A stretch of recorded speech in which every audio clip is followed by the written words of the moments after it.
यह वीडियो आपको एक नई गर्भ निरोधक विधि सबक्यूटेनियस गर्भ निरोधक इंजेक्शन अंतरा के बारे में जानकारी प्रदान करेगा।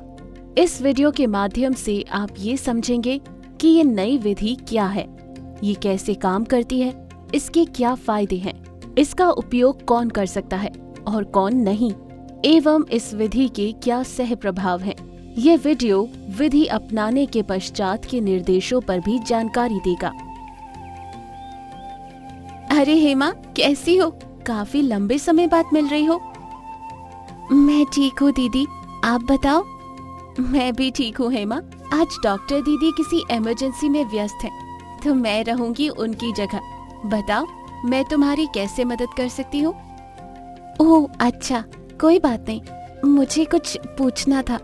वो असल में मुझे एक नई गर्भ निरोधक विधि के बारे में पता चला है। अरे वाह हेमा, ये तो बढ़िया बात कही है तुमने। मुझे खुशी हुई ये देखकर कि तुम अपने आप को इन सब मामलों में सचेत रखती हो। हाँ दीदी, मैंने गर्भ निरोधक इंजेक्शन अंतरा एससी के बारे में आशा दीदी से सुना था। उन्होंने बताया था कि ये इंजेक्शन 3 महीने के लिए गर्भ धारण से सुरक्षा देता है। बिल्कुल सही सुना है तुमने हेमा। गर्भ निरोधक इंजेक्शन अंतरा इंजेक्शन एक हार्मोनल गर्भ निरोधक इंजेक्शन है, जिसकी एक खुराक 3 महीने तक की सुरक्षा प्रदान करता है और जब तक गर्भवती नहीं होना चाहती, हर 3 महीने में अंतरा इंजेक्शन लगवाना चाहिए। ये देखो, अंतरा एससी इंजेक्शन ऐसा दिखता है। दीदी, मैं तो सोच रही थी कि ये एक इंजेक्शन है। ये किस तरह का इंजेक्शन है? ऐसा इंजेक्शन तो मैंने पहली बार देखा है। देखो हेमा, गर्भ निरोधक इंजेक्शन अंतरा 2 तरह का होता है। एक मांसपेशियों में लगाए जाने वाला अंतरा और दूसरा त्वचा के नीचे। ये त्वचा के नीचे लगाए जाने वाला अंतरा है। इसे सबक्यूटेनियस अंतरा भी कहते हैं। इस एक बार उपयोग किए जाने वाले इंजेक्शन में बहुत पतली सुई तथा प्लास्टिक रेजर्वॉयर है, जिसमें गर्भ निरोधक हार्मोन भरा है। ये दोनों एक पोर्ट से जुड़े हुए हैं। दीदी, तो क्या ये दोनों अलग अलग तरह के इंजेक्शंस हैं? दोनों प्रकार के अंतरा में इन्हें लगाए जाने का तरीका, इंजेक्शन लगाने का स्थान, हार्मोन की मात्रा का अंतर है। इसके अलावा इनकी कार्यविधि, प्रभावशीलता, सह प्रभावों एवं इंजेक्शन लगाए जाने के पश्चात के निर्देशों इत्यादि में कोई अंतर नहीं है। दीदी, क्या मैं ये इंजेक्शन लगवा सकती हूँ? क्यों नहीं हेमा। अंतरा इंजेक्शन का उपयोग प्रजनन आयु की सभी महिलाएं, यानी कि किशोर अवस्था से लेकर 45 साल तक की महिलाएं कर सकती हैं। गर्भपात के तुरंत बाद भी अंतरा लगवाया जा सकता है। स्तनपान कराने वाली महिलाएं जन्म देने के 6 सप्ताह के बाद ही यह इंजेक्शन लगवा सकती हैं। HIV संक्रमित महिलाएं भी, भले ही वे HIV की दवाइयाँ ले रही हों या ना ले रही हों, इसका उपयोग कर सकती हैं। हाँ, लेकिन एक बात ध्यान रखना, वह महिलाएं जिन्हें उच्च रक्तचाप, स्तन कैंसर, यकृत की गंभीर बीमारी, पैरों तथा फेफड़ों में रक्त का थक्का बना हो या फिर हृदय आघात हुआ हो, योनि से बिना किसी कारण के रक्त स्त्राव होता हो या मधुमेह रोग हो, उन महिलाओं के लिए अंतरा एक उपयुक्त साधन नहीं है।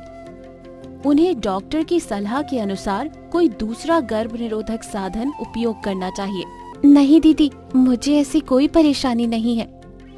फिर तो अंतरा तुम्हारे लिए एक उपयुक्त गर्भ निरोधक साधन है। दीदी, मैंने सुना है अंतरा लगवाने के बाद कुछ सह प्रभाव भी होते हैं। अंतरा गर्भ निरोधक इंजेक्शन लगवाने के पश्चात मासिक धर्म में कुछ परिवर्तन, जैसे कि अनियमित रक्तस्राव, मासिक धर्म बंद होना हो सकता है।